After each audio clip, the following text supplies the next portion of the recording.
Welcome to today's episode number 29. My name is Marcel Hansen, and you're listening to Small Habits, Big Changes. Let's dive in.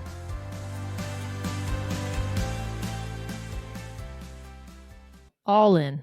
Now, if any of you play poker, you understand that term on a literal sense. It is about pushing all of your chips into the center, going all in.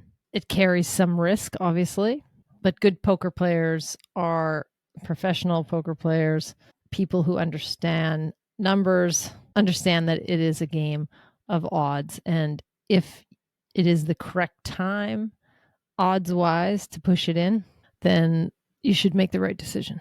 In life, same way, outside of poker, if you're passionate about something and that is what drives you, that's your North Star, that is where you will leave your mark, your legacy, then you should go all in on that.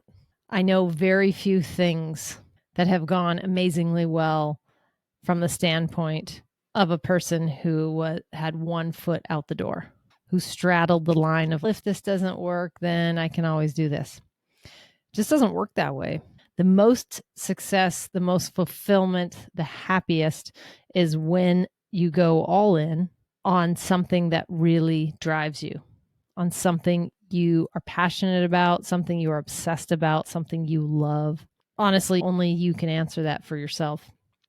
But going partway in or dabbling is a setup because you never really will know what would have happened had you gone all in if you just tiptoe in.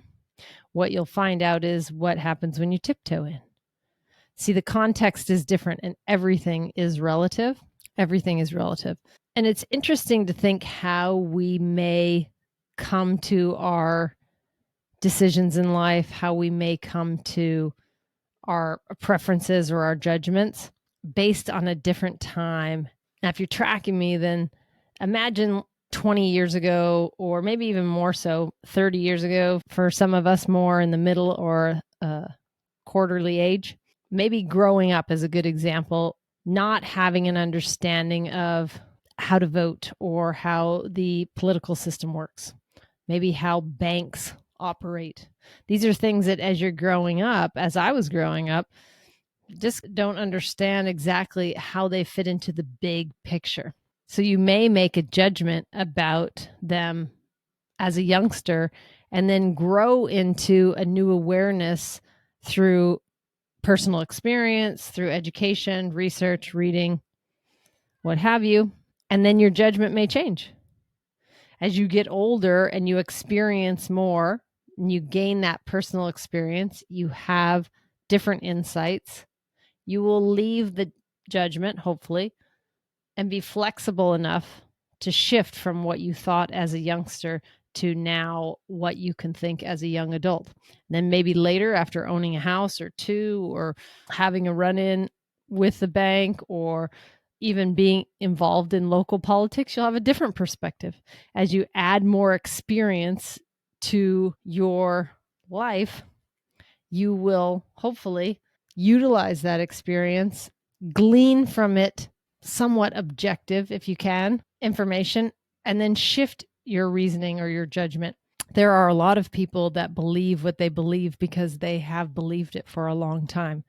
And I find that really dangerous, actually. And then there's people that say, if you change your mind, you're a flip-flopper, or you're not loyal because I can't count on you for this certain thing.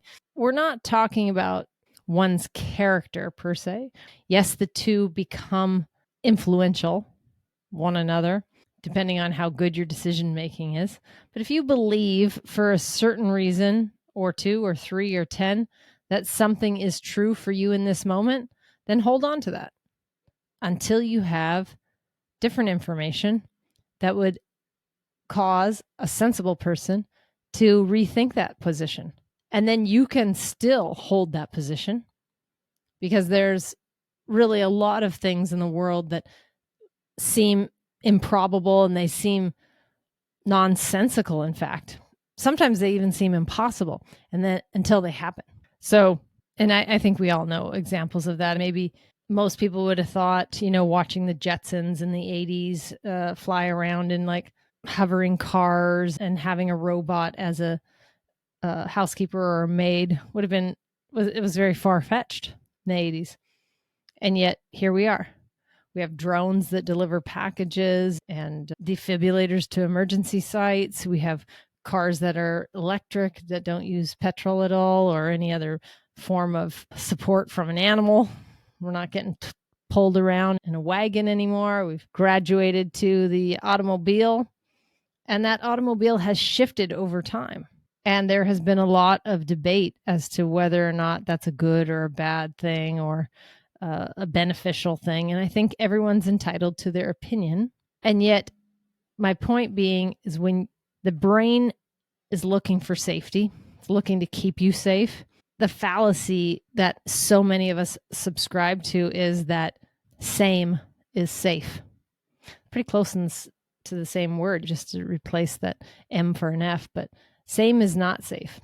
People see same as safe, so they avoid change and will dig their heels in, and hold a position that maybe not even benefit them or align with their true beliefs because they are fearful of what the unknown is. And the truth is, growth only happens in that unknown. Growth only happens in that change period. It's our job to do our best at embracing that change. And I've spoke on this before, but my ability to embrace change out in the world, for the most part, comes from a lot of structure within my home and within my daily routine, my nightly routine. And I say structured as in I want to have these things done or these bits of the puzzle in place before I leave the house. Not as in at 6:01 I do this and at 6:07, because it's not that structured for me. There's a lot of ebb and flow in the day, but I do make sure that these things are completed because they are metrics that are important to me for me to be able to gauge where I'm at. And again, when I go out into the world and I can't control things and have no desire to control, for the most part, the weather or other people's reactions, I am able to stand very firmly grounded in who I am and how I show up because of the structure and the foundation that I have built over the course of 30 years of self-care and wellness. And there have been bumps in the road, and there always will be bumps in the road. The goal is never to not have problems. It's to have a different set of problems.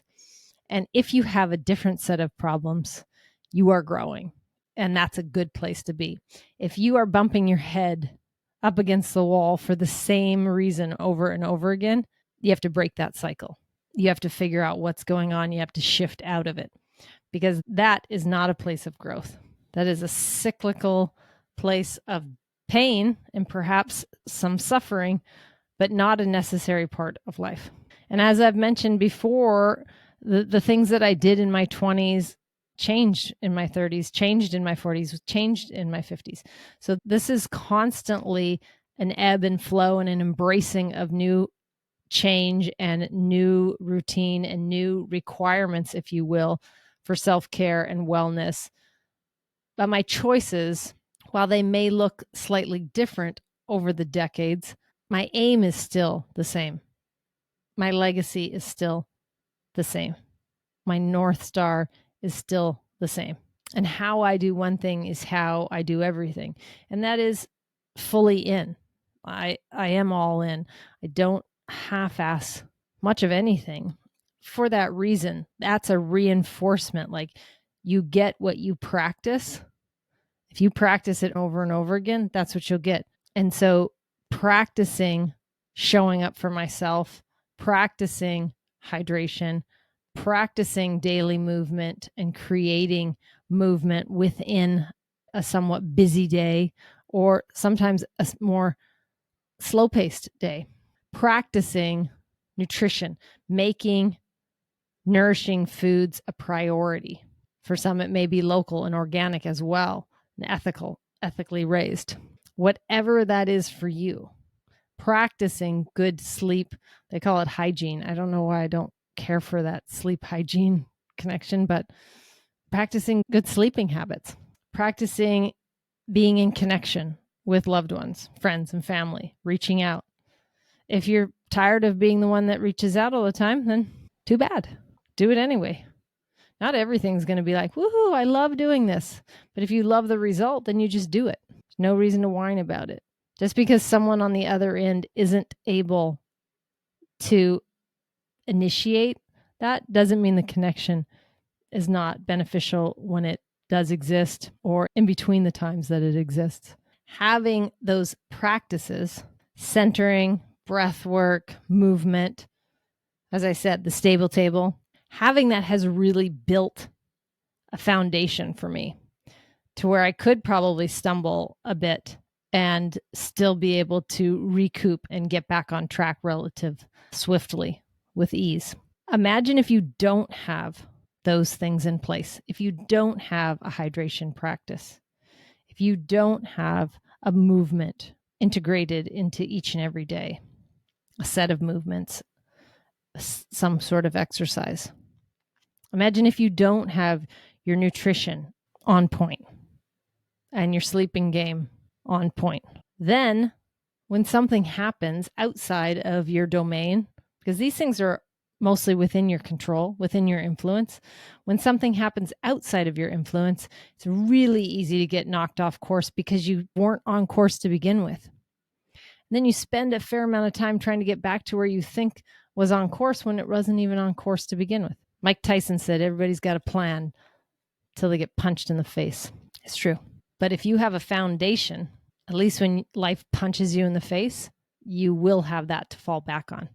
And hopefully, with the support of your friends and your family and that foundation, that structure that you've created, you'll be able to get back up. And that's the name of the game. If any part of today has spoken to you, you found any gold in it, please do me a favor, pass it on to a friend or a loved one who may also benefit from it. We have a growing wellness community that you are welcome to join for free. The number is 206-483-2960. The number should be in the outro as well. You can text the word yes and join that community. You can send any of your wins or your struggles via text to me personally, and I do respond to each and every one of them. So think about maybe what it is in life right now that you're all in on. Is it your work, your professional realm of life? Is it your health, your well-being, your physical, mental, emotional wellness? Maybe it's your relationship, your primary relationship with your partner, your spouse. Maybe it's your friendships or your family. Maybe it's your kids. Maybe it's your community. But what are you all in on? I hope it's something that you do for you. Because like I said before, and I've said many times, is that from a place of you nourishing yourself, you can be more nourishing to others. You will grow a capacity. Your tank is full because you fill it, and you're able to expand your capability and your capacity to help and be of service to others. And really, Tony Robbins was right. The secret to living is giving. And so if you're able to give that to yourself, you will be able to give to others. And I think it's contagious. So try it out. Let me know how it goes. Again, feel free to text the word yes. You can join our wellness community. 206-483-2960. Short and sweet today. Get back out there. What are you going all in on? I hope it's you. Until next time, be awesome. Thank you so much for listening today. If you feel any part of this episode resonated with you, then please consider sharing it with a friend who may also find value in it. And remember to hit that subscribe button if you haven't already. And before you go, did you know we have a fantastic free text community? If you want more bite-sized health hacks and reminders delivered directly to your phone, absolutely free, then text keyword yes to 206-483-2960. Again, that's keyword yes to 206-483-2960. And we'll see you on the inside.